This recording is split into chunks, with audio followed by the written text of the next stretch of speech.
My own sister texted me. Don't bother coming to the wedding, it's not your day. No call, no tears, just a cold line on a glowing screen. So I cried. I closed the door on her perfect day and booked a flight to Hawaii, period. A week later, while I was sipping coffee in the airport, her wedding fell apart. My phone rang off the hook with 10 missed calls.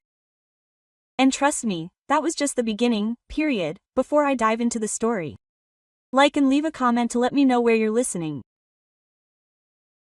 Let me know if you've ever been in this situation. Your advice reminds me that I'm not alone, period. I grew up in a home where appearances mattered more than love. To the neighbors, we seemed perfect. Freshly mowed lawn, matching Christmas sweater, smiles in every family photo, period. It all revolved around Megan, my older sister, the golden child. She was the prettiest, the loudest, the center of every conversation. I was the silent shadow, the one who cleaned up the messes that no one wanted to deal with during childhood. The roles were clear. Megan was in the spotlight. I did the chores. She threw parties at school, and I was the one who cleaned up the red cup stains on the carpet. The next morning, period, our parents chalked it up to normal sibling dynamics. But I learned early on that my value in this family came from what I could fix, not who I was. When Megan got engaged, no one was surprised when I stepped in to help. Planning weddings wasn't a sideline, it was my career. Period. I had started my own event planning company from scratch, dedicating myself entirely to creating magical evenings for strangers who genuinely appreciated my work. Period. For my sister, I gave it all away for free. Hours of phone calls, late-night spreadsheets, vendor negotiations that could have made anyone's head spin. I told myself it was love, that maybe this time she would see me differently, that our parents would finally look at me with the same pride that he reserved for her. I wanted to believe that my efforts could earn me a seat at the table, not only as a planner, but also as a superpoint in hindsight. It's almost laughable because the truth was already there, hidden in the way my mother would say, "Don't make things harder for Megan." That's her comma day, or the way my father would change the subject every time I brought up my business, period. He didn't see me as a professional, or even a girl with limitations. He saw me as a handyman, and as the wedding approached, I felt the weight of that truth sink in. Every flower arrangement, every call sheet, every carefully planned schedule, I poured myself into it, hoping it would be enough. But deep inside, a voice whispered what I didn't want to hear. No matter what I did, it would never be enough for them, and the first crack showed itself in the smallest way. My phone rang late one night, Megan's name flashing across the screen. I expected another question about centerpieces or the flavors of the cake she couldn't decide on. No, that didn't happen. It was just a casual line. By the way, can you cover the final bill for the florist? Your account didn't cover everything. No please. No thanks. I just assumed I would handle it because that's what I've always done. I stared at the message, the words burning my lips and my chest tightening. But I replied, "I've already paid the bill. It was my gift. I can't do more." Her response came quickly. "Don't make a big deal out of it. It's just money. Just money." Easy for her to say when it wasn't hers, period. A few days later, I tried to talk to my mom in hopes of getting some support. I sat at the kitchen table, the smell of her coffee wafting between us, and asked, "You know Megan wants me to pay more?" She sighed like she always did when I brought up an uncomfortable subject. "Honey, you know Megan is really stressed. Don't make it worse. If you can help, you should." There you have it, it was the order to keep quiet again, to carry the weight so that Megan could shine. The real turning point came when Dad called. His voice was warm at first, joyful even. "So, my dear, we're all chipping in to give Megan and Alex a wedding present, a down payment on their first home. Your share will be $2,000. Just transfer it to me." I gripped the phone so tightly my hand hurt. "Dad," I said slowly. I'm not even invited to the wedding anymore. There was a long pause before his tone hardened. This isn't about the wedding, Clara, this is about family. Don't punish your sister for a little space issue. A little space issue. My exclusion, my job, my money rejected in one sentence. After that, the humiliation became public.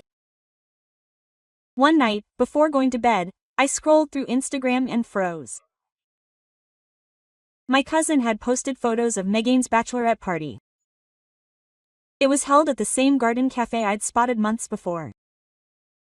It showed the bridesmaids in matching dresses that I'd helped pick out, clinking glasses of champagne with wide smiles, Megan beaming in the center. The caption read, "The team celebrated the bride-to-be." I wasn't in the photo. I wasn't part of the team. I closed the app, my throat dry, my hands shaking. For the first time, it wasn't just sadness, it was something colder, something sharper. An anger that purred like electricity under my skin. 10 days before the wedding, my phone rang again. Megan's voice exploded the second I answered. The band just cancelled. Their singer got sick. You have to fix this, Clara. The wedding is in 10 days. Do something. Her request was so casual, as if I still worked for her, as if she hadn't erased me from her big day. I took a slow, steadying breath. I'm not your planner anymore, Megan. There was a silence and then a scream. Are you kidding me? After everything I've done for you, you really are going to be that petty? But I didn't argue. I simply hung up, the click echoing through the room. For the first time, I didn't give in to that silence. I understood something vital. This wasn't just about a wedding anymore. It was about my worth and whether I was going to continue to let them use me until there was nothing left. That night, lying in my bed, I made a decision. He thought I had no power, that I was just a quiet fixer, but he had no idea how much power I actually had. Period. The days that followed were a strange mix of quiet rage and icy clarity. For so long, I had been the fixer, the one who absorbed all the demands without question. Period. But that phone call with Megan, the way she yelled at me, the way my parents expected me to keep shelling out money for a party I wasn't even invited to, had broken something inside me. As I sat at my kitchen table, surrounded by piles of papers, contracts, invoices, receipts, documents that had governed my life for the past 6 months. I had signed them all under the name of my business, Collins CVLC, the venue, the caterer, the florist, the linen rental. None of that had really crossed my mind at the time. That was my way of operating. I never mixed my personal and professional accounts. But today, as I was going through each line, one detail seemed like a lifeline. The final balance had to be paid exactly 7 days before the event. If the payment wasn't received, the contracts would be void, period. In other words, the wedding didn't belong to Megan. It didn't belong to me. Still, I needed to be sure. I called Sarah, my friend and lawyer, the one who had helped me draft our contracts years ago when I was just starting out. We met in a small cafe downtown. The place smelled of espresso and cinnamon. The air was buzzing with low voices and the clinking of cups. I slid the file across the table, my hands shaking. Despite the cold expression I tried to maintain, Sarah flipped through the contracts with her usual calm. It took a few minutes. She looked up at me. Her gaze fixed. Ava, you are the official client. Legally, they are accountable to you. If the final payments are not made by the due date, you have the right to cancel. The account is refundable to your business account. These words came as a shock and a relief to me at the same time. I wasn't helpless. I wasn't just the sister he could get rid of. I was the one holding all the strings. Is it petty if I use him? I whispered. Sarah shook her head. It's not petty. It's a business issue. They treated your professional work like a doormat. You have every right to get rid of them. Period. That evening, I sat alone in my apartment. The glow of my laptop illuminated the room. My cursor flickered across the screen, taunting me, daring me to take the plunge. I drafted 4 emails. 1 to each vendor. Period. The words were polite, professional, and free of anger. As a registered client for the event scheduled for August 30th, I am writing to inform you that I will not be releasing the final payment as stipulated in our contract. Please consider this cancellation effective immediately. Refund the account to my company account. Period. I reread them several times, my heart pounding. This was not revenge born of fury. This was the precision of someone finally claiming their power. Period. I scheduled the emails to go out at 9 a.m. sharp the next morning, 7 days before the wedding. Period. As I closed my laptop, a strange calm settled over me. Outside, the city lights flickered. Car horns honked faintly in the distance. For once, it wasn't up to me to manage their chaos the next morning. I woke up to the quiet buzz of my phone's alarm. I poured myself some coffee, sat by the window, and waited. At exactly 9 a.m., the emails went out. No fireworks, no dramatic music, just a series of digital goodbyes floating through cyberspace. For a few hours, silence descended. I imagined the salespeople opening their inboxes, reading my notes, making calls. And then, just after noon, Megan's phone must have started ringing. 111, the dominoes were about to fall. Period. I sipped my coffee calmly. For the first time, I wasn't waiting for their approval. I kept waiting for the sound of everything you took for granted coming crashing down. It all started with a call from the venue manager. Harrison's name popped up on Megan's phone at noon. As she was picking out nail colors with her bridesmaids, I wasn't there of course, but I can clearly picture it. And the way she first arrived, thinking it was a mistake, the way her smile faltered when he said in his crisp, professional voice, "I'm sorry, Mrs. Collins. We've received a cancellation notice from Collins Events. Your reservation has been cancelled." Within the hour, the caterer had flatlined, then the florist, then the linen supplier, each delivering the same polite, devastating message. No payment, no wedding, period. My own phone finally lit up, buzzing on the kitchen counter until I picked it up. Megan's name flashed and I let it ring twice before answering. Period. I put it on speaker and leaned back in my chair, calm as the storm raged on the other end. "What did you do?" Megan's voice rose to a screech. I could hear the chaos in the background, my mother yelling and my father's booming voice echoing through what must have been the living room. Period. The venue had also just cancelled the caterer. They all said, "You pulled the plug." I took a slow sip of my coffee before speaking. I didn't do anything. I just chose not to make the final payments. You told me I didn't belong at your wedding, Megan. So I got myself and my business out of there. You ruined my wedding to get back at me. She screamed, panic unmistakable in her voice. No, I said firmly. You ruined your own wedding when you decided I wasn't worth sitting at the table. You can't just write me off, use me, and expect my work to support you. There was a moment of silence before my mother's voice cut in, sharp and furious. Ava, how dare you? This is your sister's big day. You need to fix this right now. I can't, I replied, my tone calm, almost gentle, which only made them angrier. The contracts are already cancelled. The deposits have been refunded to my business account. It's done. You're going to give that money back. My father roared. His voice was so loud I had to pull the phone away from my ear. No, I said, that money was never a gift. It was business. And I'm sick of you treating me like a freebie. For the first time, there was no argument. No apologies from me. Just the sound of my words landing like stones in the silence that followed the line. I could hear Meghan breaking down into tears, torn, furious, desperate. You don't understand what you've done. The guests are flying in.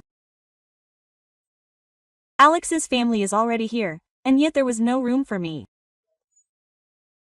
I interrupted her. My voice sharpened for the first time. Do you hear yourself? You've erased me and you still expect me to carry you. The sobs turned to venom. You're pathetic. You've always been jealous. You will die alone with your spreadsheets and your contracts, and no one will ever love you the way we love Meghan. This time it stung, I won't lie. But I forced myself to stay calm. Maybe so, I said quietly.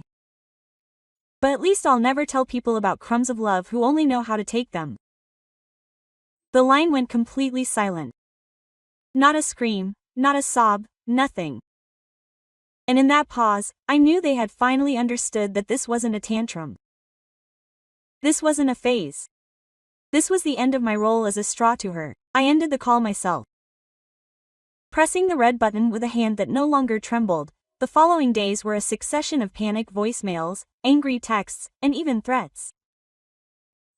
At one point, my father showed up at my apartment building, banging on the lobby door, demanding that I come downstairs to fix the family disaster. I stayed upstairs, lights off, staring out the window when he finally left. For once, I didn't give in on the wedding day, or rather, what was supposed to be the wedding day. Not while Meghan and my parents scrambled to salvage scraps from changing venues, begging vendors who were already booked. I sat in the airport, suitcase at my side, the buzz of departures and announcements filling the airfield. I ordered a coffee, put my phone on silent, and swiped my boarding pass across the counter. As the plane lifted into the sky, I thought of Meghan in her white dress, standing in an empty lobby, no flowers, no music, no food. Period. That image wasn't sweet revenge.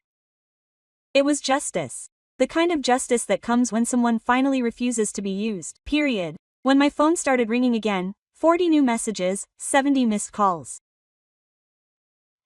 I was already flying over the Pacific, watching the sunlight sparkle on the point, and for the first time in years, it wasn't my job to fix the oddest thing about walking away. That's the lightness I felt. I thought I'd feel guilty or regretful, but all I felt was space, like I could finally breathe without their weight pressing down on my chest. Period. The news came in dribs and drabs. A cousin texted me in disbelief to tell me that Meghan's wedding had been reduced to a chaotic backyard scrum, plastic tablecloths from Walmart, and pizza delivery instead of a plated dinner. Half the guests left early. Period. The photos were marred by their absence on social media, except for one grainy shot where Meghan looked more angry than happy. Period. My parents tried one last time to convince me. They sent me a long email filled with guilt-tripping messages. Families need to stick together. You embarrassed us. You ruined Meghan's big day. I read it once, then deleted it. Period. I didn't feel the need to respond. Period. In the meantime, the refunded account was safely resting in my business account. Proof that all my work hadn't been wasted, it had simply been recovered. With that money, I invested in my business. Period. I recruited new clients, clients who appreciated me, who thanked me, and who paid me without asking questions. But the best part wasn't the business. It was my own pay. Period. I walked along the beach in Hawaii. At sunrise, the sand was cool under my feet. The ocean stretched out into the distance and was calm. For the first time in years, I wasn't planning around someone else's demands. I was simply living. I thought of my grandmother, the only family member who had ever really seen me. She used to tell me, your worth is not in what you give, but in what you keep. Standing there with the waves lapping at my ankles, I finally understood what she meant. He had lost me completely, and I had lost nothing. Family can hurt you in ways strangers never could. They know exactly where to cut deepest, and for years. I let those cuts bleed and pretended everything was fine. Period. But sometimes the bravest thing to do isn't to fix the mess, but to walk away from it. I didn't destroy my sister's marriage. I simply stopped nurturing it. Period. In doing so, I realized something I should have known all along. My worth was never measured by their approval. It's up to me to define it. Period. And if you've ever stood up to a family that tried to erase you, or if you've had to protect your own sense of belonging, know that you are not alone. Share your story in the comments. I will read it. And don't forget to subscribe because the next story might just remind you of your own strength. Mr.